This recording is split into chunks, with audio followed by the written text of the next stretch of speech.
Mic check, mic check, mic check, mic check. What's up, my friends, my family, my fellow gamers? This is your boy, Porter Rock 77. Just just checking out the audio real quick. What's going on? This is your only friend in these YouTube streets. And I'm back with my solo live recording.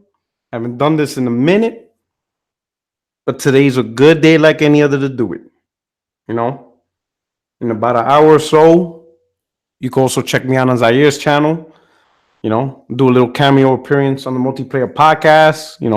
It's rare for those wondering because I don't want no rumors or anything. The reason why I'm not on that podcast as much anymore is most of you already know I live in Europe, and the podcast starts my local time at 1:30 in the morning. The reason why I'm able to join today is because I'm off tomorrow. So, I don't have work tomorrow. So I'm able to stay up late. It's not going to intrude on my profession or anything. But that's the reason why I haven't been on the show as much as before. It's simply because of the work hours and the time difference. It's a 6 hour time difference, between East Coast and out here in Germany.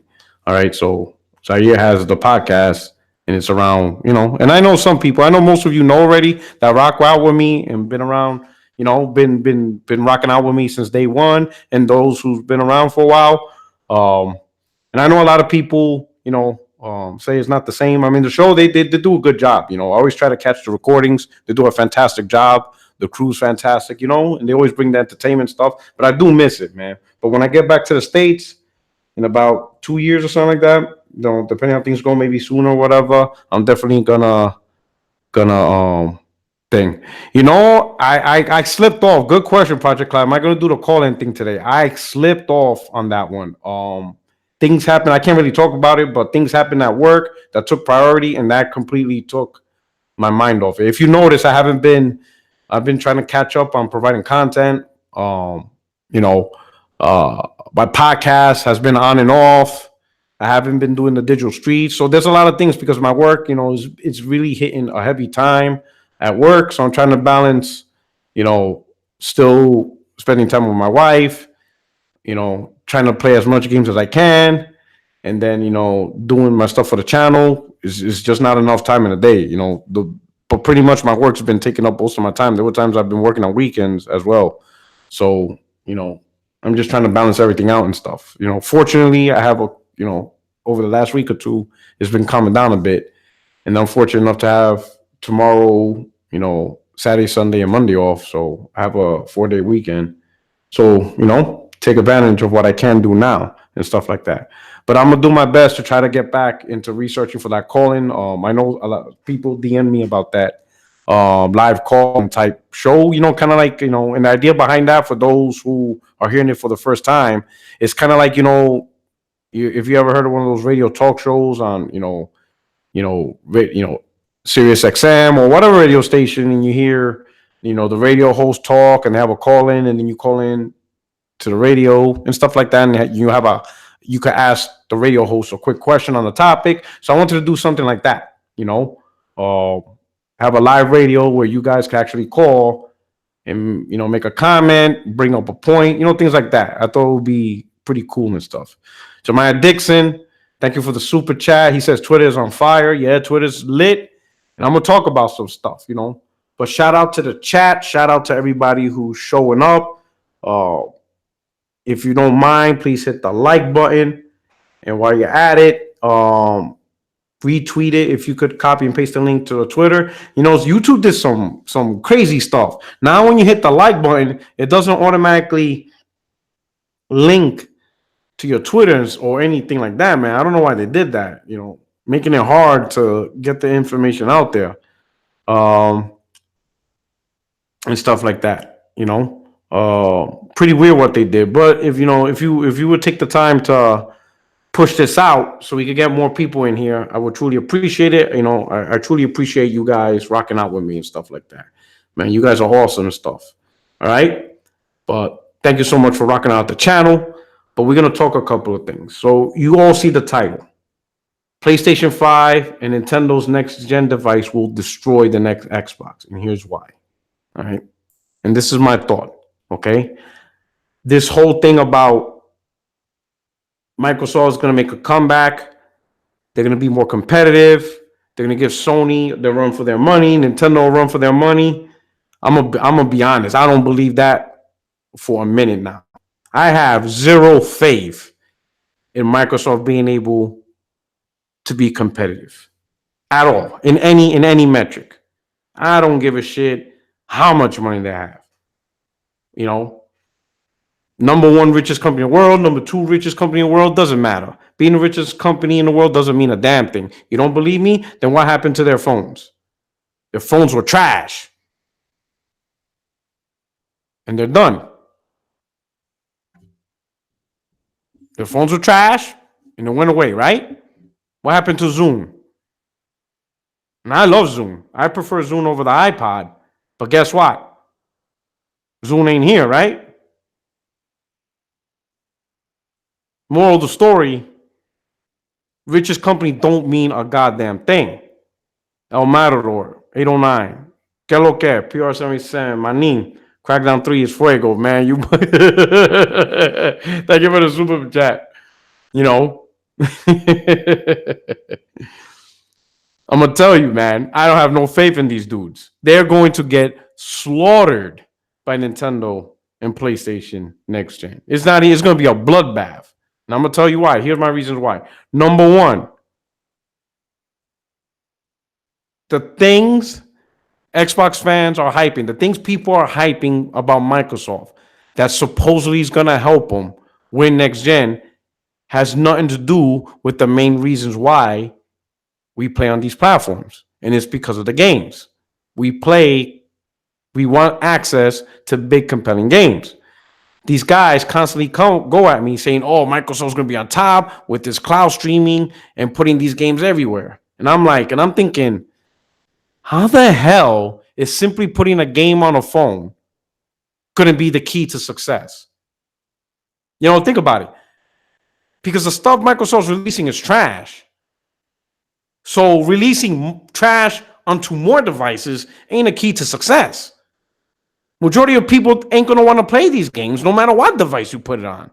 Crackdown doesn't become a top killing title simply because now you can stream it to a phone. It doesn't work that way. What's the damn point of expanding your games onto more devices when the games you're releasing are trash and no one really wants it? You know? I mean, think about this. Imagine the media, the advertisement. Welcome to cloud streaming, where you can play games like Crackdown 3, State of Decay 2, and Sea of Thieves all on your phone. Imagine a commercial like that. Does that even sound appealing? One, most don't want those games in the first place. The games don't sound appealing. You have to release appealing games still. So how is this a key to success for next gen? How about creating compelling next gen games? I don't know. That sounds good to me. Let's be honest. PlayStation 5 already sold itself, and it doesn't even have an announcement yet. Why? The sequel to God of War, you know, the reboot, the next God of War. You don't think people are looking forward to that fight with Thor? The next Spider-Man. And then possible sequels from Ghost of Tsushima, Death Stranding. Hell, even something as simple as a baseball game, which PlayStation is really the only device that's doing it right for all the sports fans. Even something simple as that. PlayStation 5 sold itself already, and we don't even know how it looks like because of games. Her sequel to Horizon Zero Dawn, possible sequel to Bloodborne. And that's what sells consoles on top of the multiplats. That's it. PlayStation 5 souls and souls because I guarantee there's a lot of people that want these games. How is selling Xbox on? How is advertising streaming to a phone something that makes a person want to get the next Xbox? It doesn't even match. We need compelling games. And the problem is you have too many people damage controlling these trash ass games Microsoft keep releasing. They're damage controlling with, oh, you never played it. Oh, you're toxic. Oh, you're just hating on it because it's Xbox. My favorite. Oh, but it's fun to me. So that's all that matters. El Matador. God of War with 9 DICE awards. Phil needs to go now. Congratulations to God of War. He even surpassed Breath of the Wild for most Game of the Year awards won in total. That's quality. And I'm not knocking Zelda Breath of the Wild. Breath of the Wild is quality. Nintendo, did they not shut down Metroid Prime 4 development? Did they not cut it and said start from scratch, and they handed the game over to another studio to start from scratch?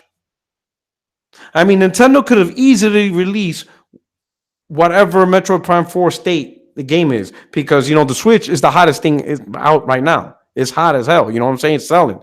The games are selling. Nintendo first party games is flying off the shelves. So they could have easily taken advantage of Switch owners and just use Metroid Prime 4 as a crash grab. They could have used the momentum they built with the Switch, with the first party game selling. They could have done some nice advertisement. And before people realized that Metroid Prime 4 is a trash game, that thing would have sold bucket loads. But they didn't do that. They didn't take advantage of their fan base. Even at the fear or at the whatever you want to call it of getting backlash, Nintendo knows quality above all else. And what's funny is Sean Layden, during his DICE Summit keynote speech, that's the first thing he said. You know, or that's one of the things he said that's key to gaming. Quality above all else. That's the number one thing. Microsoft does not have that. They have the balls to release Crackdown 3. And they don't give a shit about it. They just released it. It's so bad that the damn thing, you can't even party up with your friends. They launched it broken to where you can't even launch with your friends. So the people who invented partying up as a basic feature for a paid subscription service, they're the ones that screwed it up for their own first party game.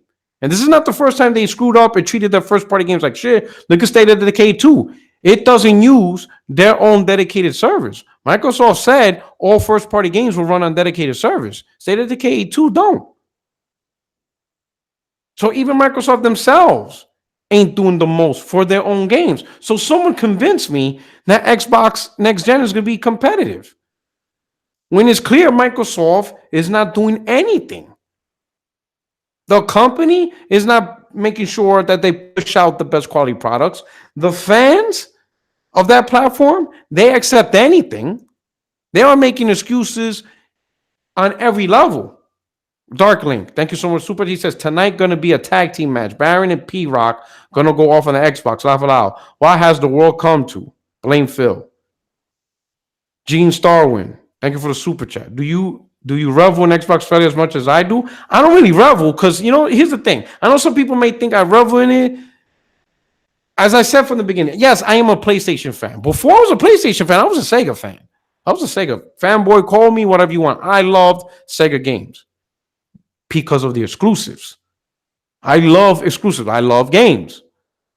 But I'm not going to feel sorry for a piece of plastic or a company that creates bad games, because at the end of the day, right, most of us, right, we work for our money, right? If we're an adult. If you're a kid, you know, you probably have a job, an allowance, or your mom buys. But somewhere, somehow, money has to be earned.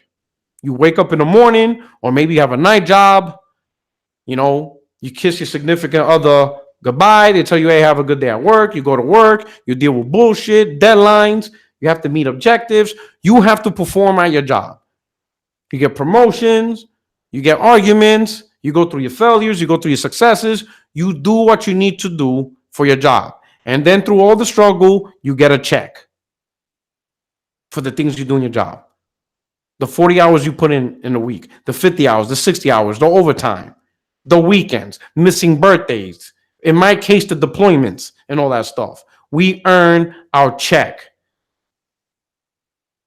So if I see a game that I'm going to buy, I'm giving you a portion of my life for that product, because a portion of my life is earning that money. And now I'm handing it over to this company.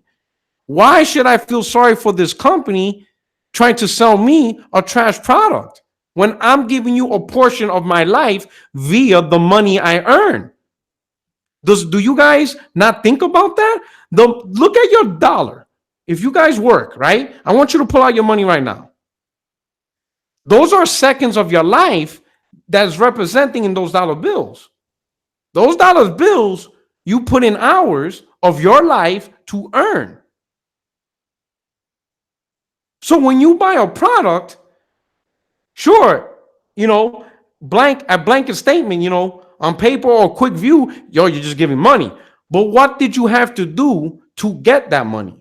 You had to give up a portion of your life to perform work so you could get paid. And I'm supposed to just give any company a free pass? I'm supposed to feel sorry for this company? They're the ones making a trash product. Here's the thing. If anything, it's disrespectful for the people who do make great products. You think it's fair that there's people... Now, listen, everybody has personal taste, right? Whatever is your personal taste. But think about that.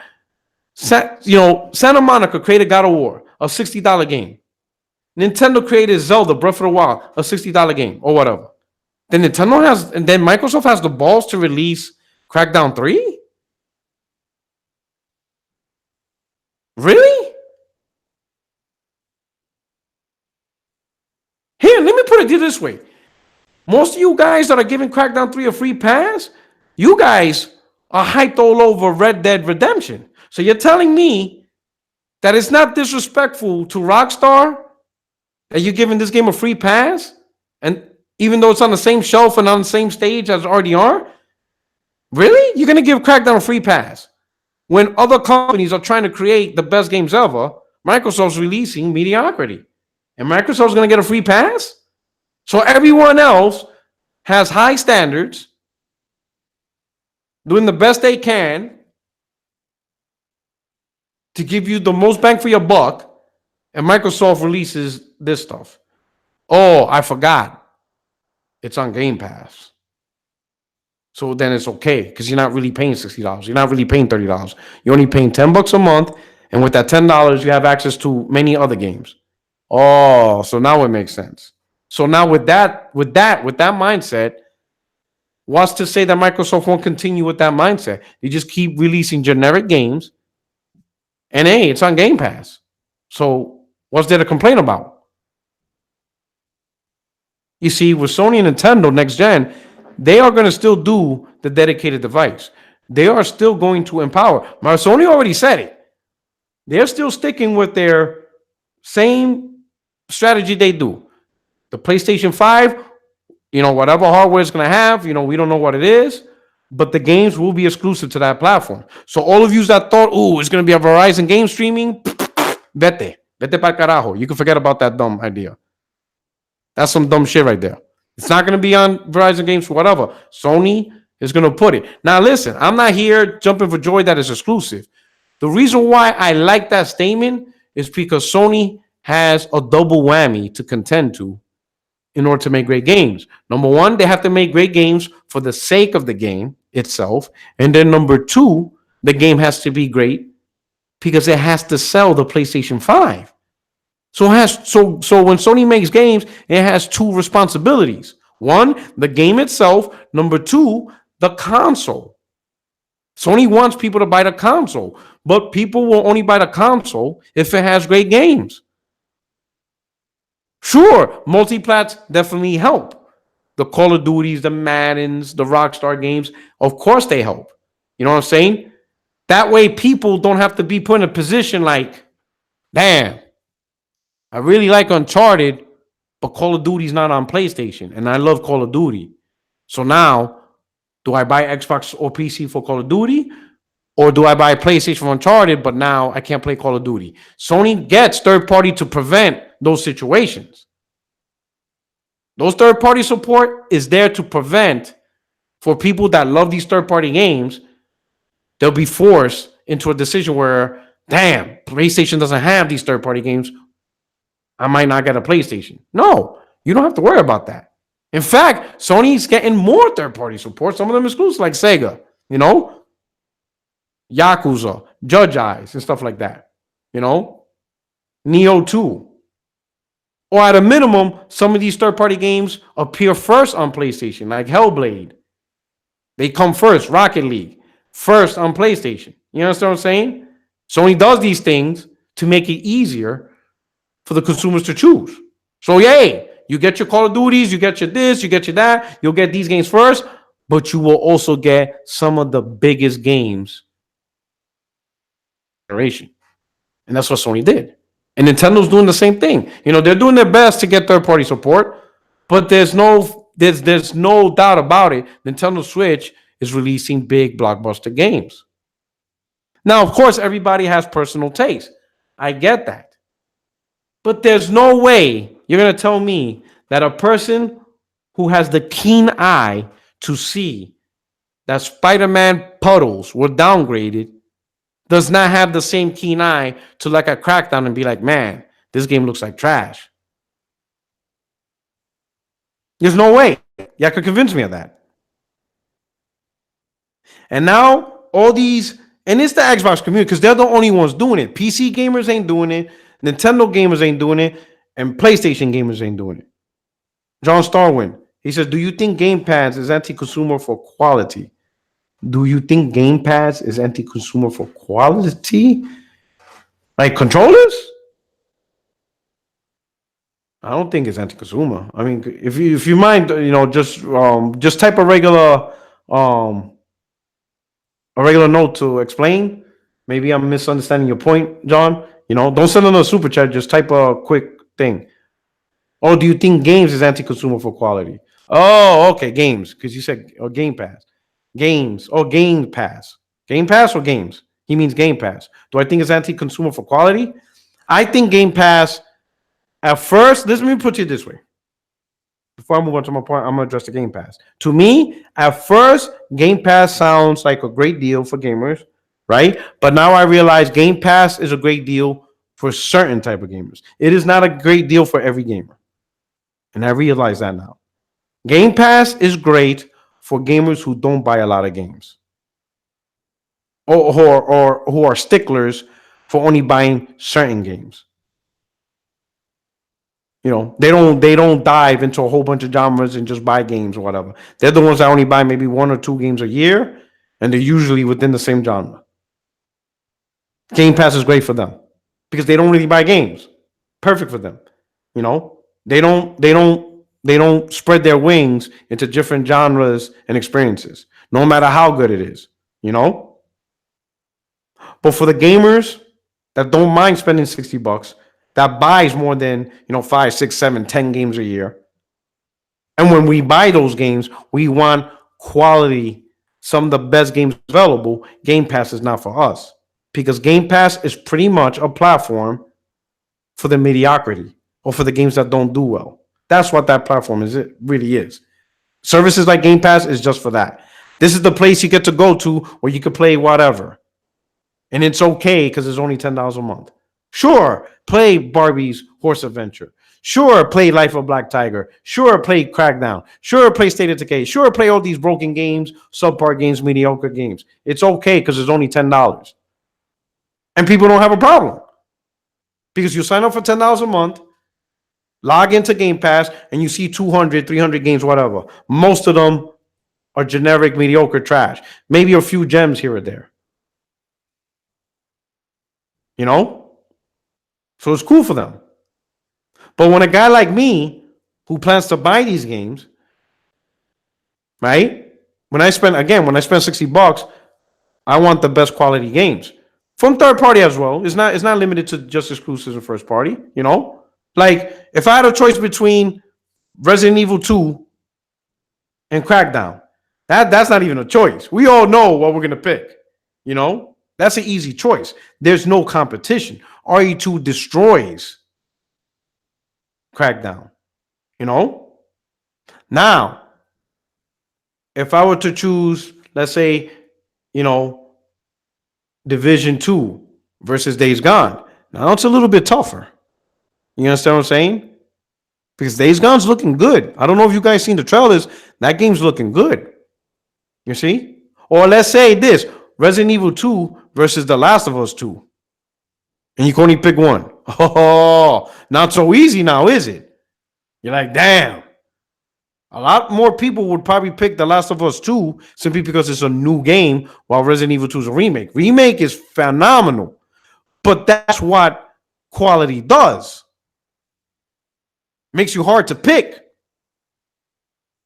You start looking at the two, you're like, man, these are some two blockbuster games. You start to stress the hell out. Hell, you might be like, I'm gonna have to rob a motherfucker so I could get both these games. I'm gonna have to sell some drugs. You start thinking of, damn, what I'm gonna do. You see what I'm saying?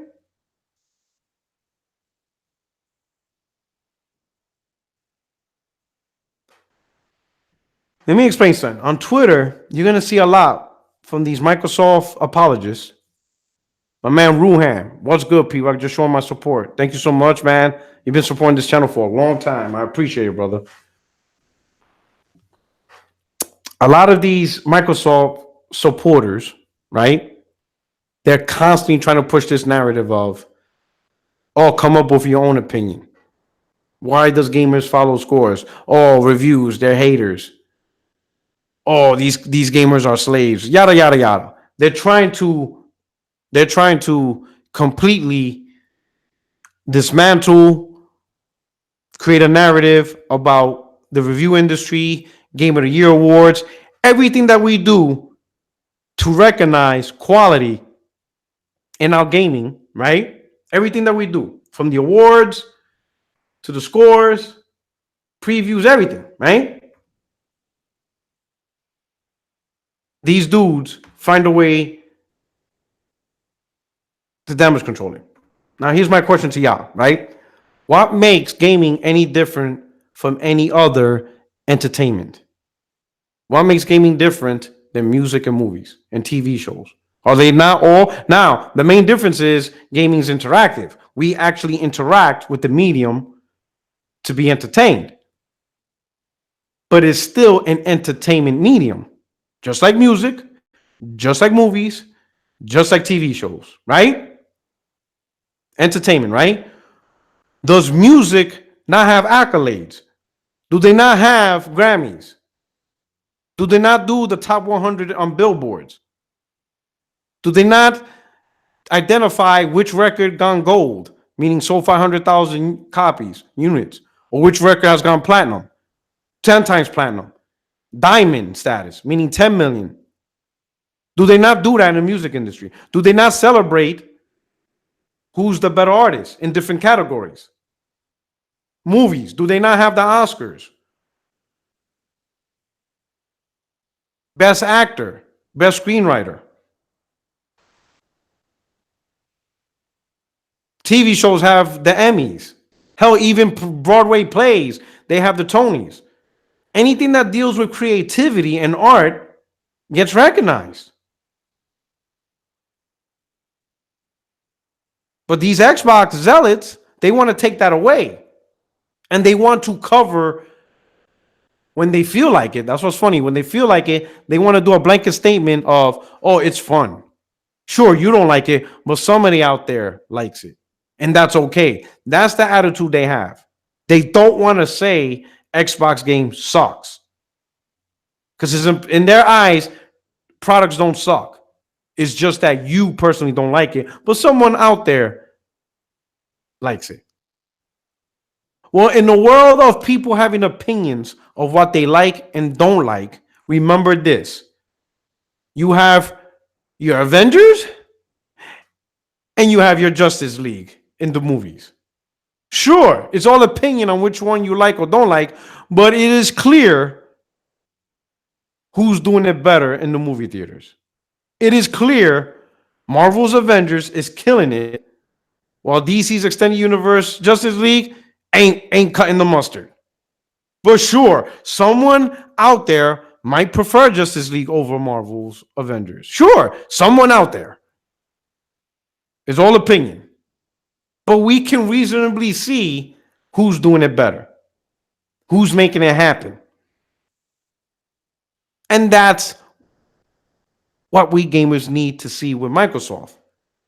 We clearly see Microsoft first party is not up to snuff. And if you don't tell them now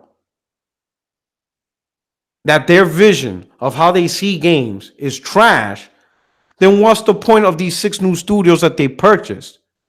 That's just 6 new studios that's going to release more trash. I don't care if you buy 100 studios. If they release nothing but trash, if the best thing you can tell me that these studios, the games that they make, if the best thing you could tell me is, well, somewhere in Cambodia, someone's having fun, how does that make me happy about how does that make me want to buy the console? Hey, Porter Rock, 6 studios made these games.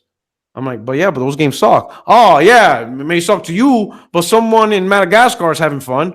Oh, really? Someone in Madagascar is having fun? Gee, let me spend $500 now. Because someone somewhere is having fun. Gee, you just sold me on the next Xbox. Done. Take my credit card. Hell, I'll buy 3 of them. How is that a selling point? Someone somewhere is having fun. Oh, okay, gee.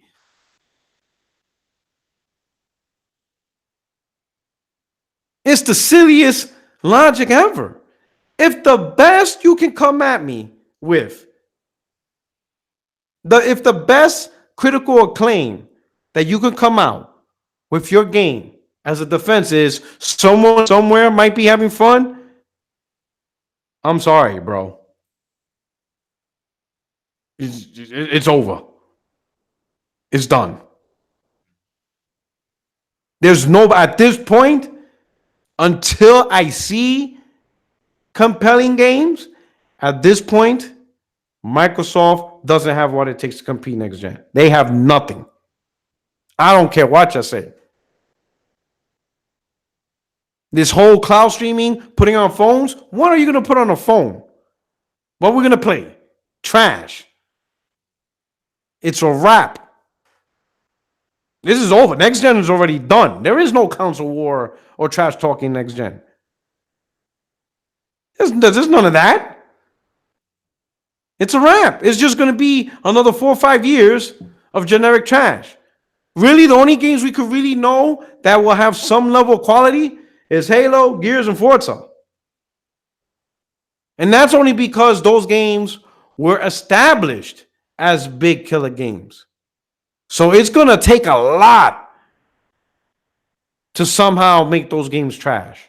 Like, you would really have to put in work to screw over those titles. Because the blueprint's already done for you. The blueprint to make Gears a great game is already there. Halo's already there. Just keep doing the same blueprint and you'll be all right.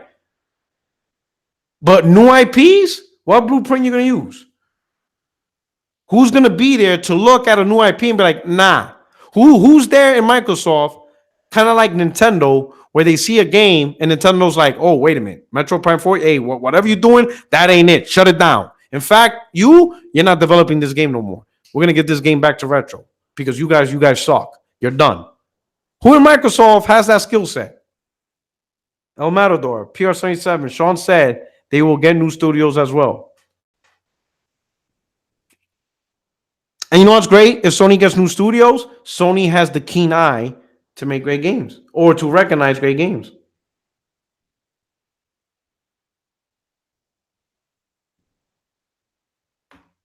That's just the reality.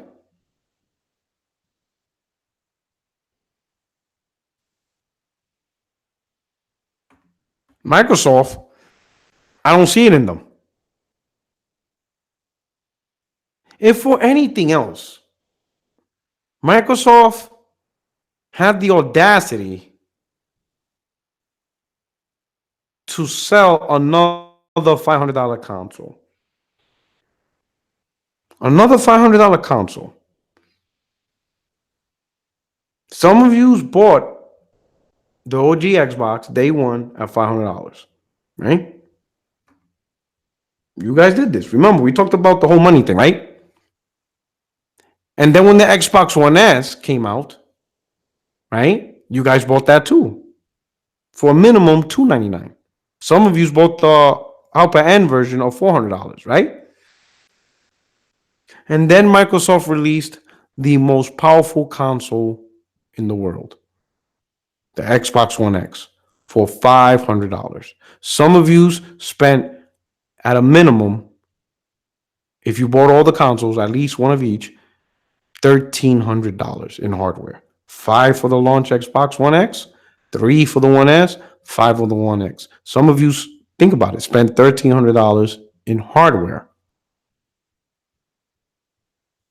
And you have the most powerful console in the world.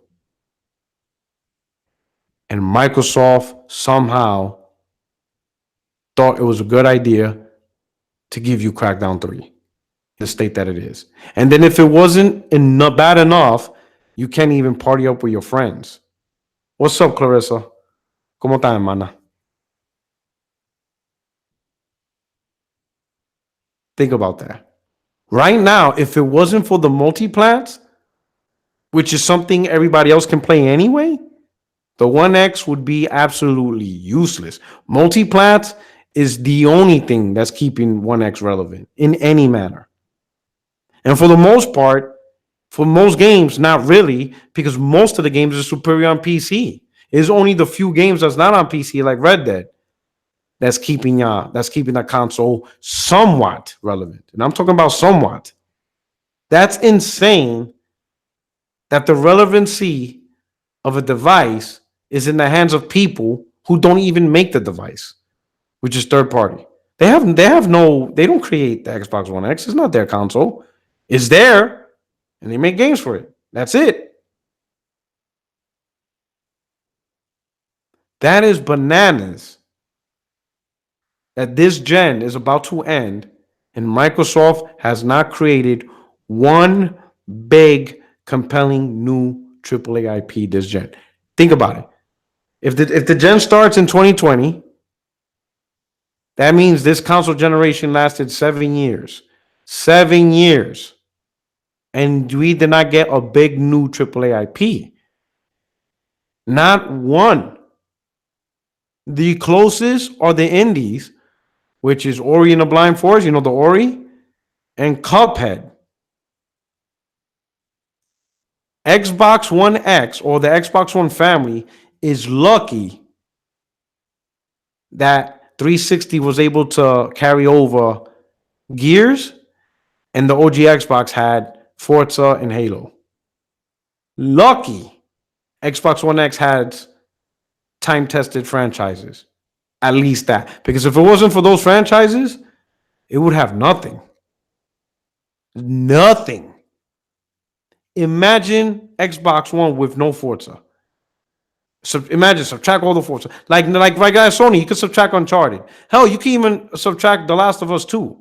You know what I'm saying? We still created new IPs. Horizon Zero Dawn is a big new IP. Bloodborne is a big new IP. Ghost of Tsushima is a big new IP. Death Stranding is a big new IP. Days Gone is a big new IP. So even without all those games, there's still big new IPs that was created, and it's going to carry over to the PlayStation 5.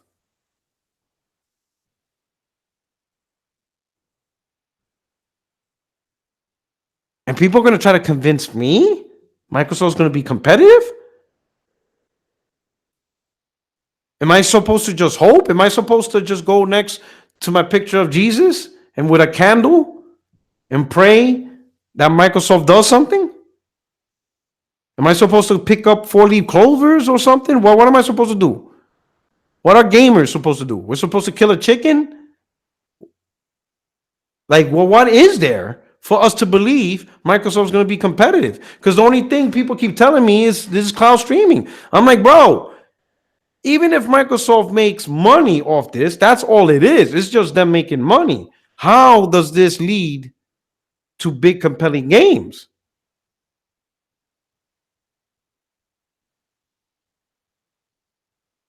Services, just the weirdest stuff. Nothing in relation to games. As I said before, I don't trust Phil Spencer. I don't trust the people he hired. I don't think they know what a good game is. The people who probably at one time worked for Microsoft that knew what good games was, they're no longer there. I don't know who you have in that company. Right now, the future of the industry in terms of getting great games, obviously third party is going to do their thing. But as far as first party, is Nintendo and Sony. Those are the two companies that create great games. Hell, they're the ones that's releasing great games for the rest of the gen now. Whole bunch.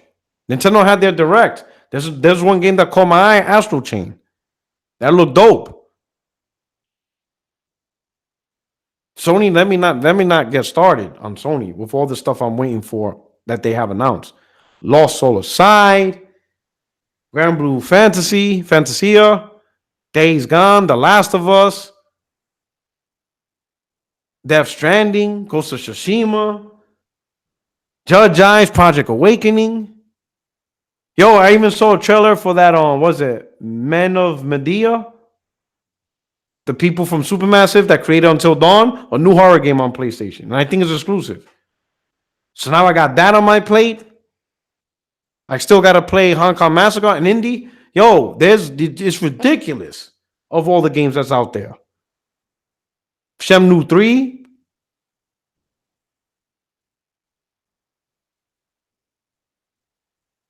The amount of games is bananas.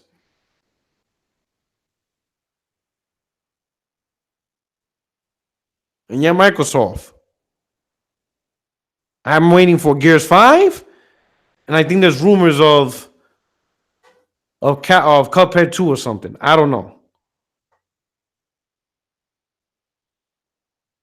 It's crazy. I'm telling you, Xbox going to get slaughtered next gen. It's not even funny. Mega Davo. Where will Xbox gamers hide on April 26th? I'm telling you, Days Gone's looking good. It's looking real good. John, Kingdom Hearts and RE2 run better on PS4. Fact. Yeah, I saw the Digital Foundry analysis. Yeah, Man of Medan, multiplat. Let's hope. If the game is multiplat, let's hope that Xbox gamers will support it. Battletoads, oh man. I'm not even I don't understand the whole hype behind Battletoads myself, because I always saw Battletoads as the rejected cousins of Teenage Mutant Ninja Turtles. I never saw that as a big cartoon. You know? Because I grew up when all that stuff was first created. You know, when Ninja Turtles first came out. So yeah, I'm kind of showing my age. But I remember when Battletoads first came out. To me, those were the rejects. Because back in those days in the 80s, the cartoons had the rejected cousins. For example, Ninja Turtles, right? The rejected cousins was Battletoads, right? And it didn't stop there. Many of you heard of Thundercats, right? That was the big shit, right? The rejected cousins of Thundercats was Silverhawks. You don't believe me? Go look up Silverhawks. Like fucking rejected cousins, right? Transformers. Everybody obviously knows about Transformers, right? The rejected cousins of Transformers in the 80s was a show called GoBots. I'm telling you, I'm not making this up. Go to YouTube right now. Look for GoBots. Look for Silverhawks. And you're going to be like, what the hell? The 80s had knockoffs. You know, when the show came on that was dope, a knockoff would be created. My man says Silverhawks was a classic. Bro, but you got to admit, it was knockoffs. GoBots were knockoffs. These were knockoffs of the main shows. To me, Battletoads was just a knockoff. Same concept, but a knockoff. My man said GoBots are great.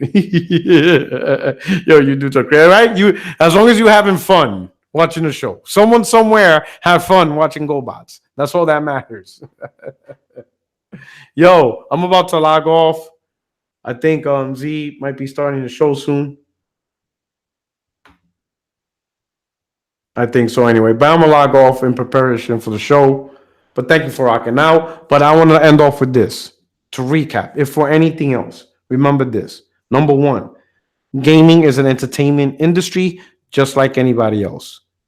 It's an industry full of artists and creativity and trying to create products to entertain the consumers. And because of that, the industry recognizes the level of quality. No different than movies, no different than music, no different than TV shows. Sure, at the end of the day, a person's opinion is a person's opinion, but everybody should be able to recognize something that's very successful, such as Avengers, and something that's a failure, aka Justice League. It shouldn't be too hard to recognize when one product is being designed with superior quality in mind, and while the other product is downright trash. And ain't nothing wrong making those distinctions. That lets the developers, it lets the publisher knows they didn't do a good job with what they have. So don't repeat the same mistake. And number two, game streaming, that's not going to lead to more quality games. All it is taking the games that's being made and now delivering it via streaming to a phone. But what games is being delivered? More trash games. What's so exciting about playing a trash game on a phone on the go? That doesn't sound appetizing. To everybody else that showed up, thank you so much. I hope you enjoyed the show. If you're new to the channel, don't forget to subscribe, hit the notification so you could get, whatever notifications on all this stuff. And everybody in the chat, thank you for rocking out with me. I appreciate it. Head out to Zaya's channel soon because we're going to about start some shit. All right? Thank you so much for rocking out. This is your boy Porter Rock 77, your only friend in these YouTube streets. And I'm out. Y'all have a good one. Enjoy your weekend. Peace.